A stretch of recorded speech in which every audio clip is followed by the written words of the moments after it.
હા, આ હિંગનું પાણી છે.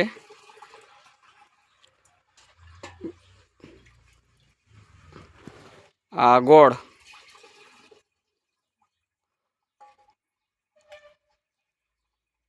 દૂધ. હા, રેડી.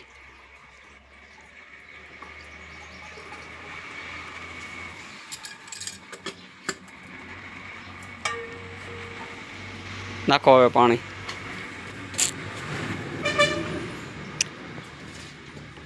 પ્રાકૃતિક ખેતીની અંદર ગાયનું દૂધ 250 ml, 100 ગ્રામ ગોળ ને 20 ગ્રામ નવજીવન બાધાની હિંગ, આ બધાનો છંટકાવ આપણે સાણામાં કરવાનો છે ફ્લાવરિંગ ને રેવાય માટે અને ટોટલી તત્વ મળે જાય એના માટે.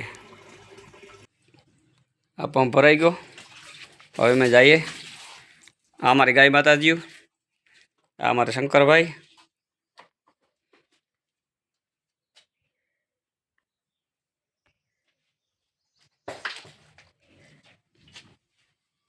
ગીતા લક્ષ્મી ગોરલ.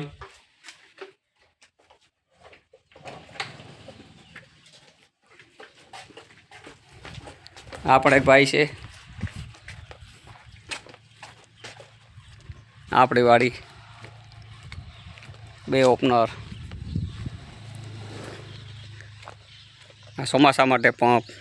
અત્યારે પણ સાણામાં બીજો રાઉન્ડ આપણે ત્રીજો કહ્યું તાર વાપરવાનો છે. આ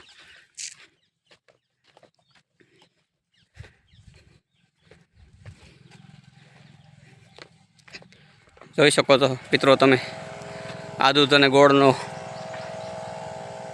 રિઝલ્ટનું પરિણામ. કોઈ પણ તત્વની ખામી નથી.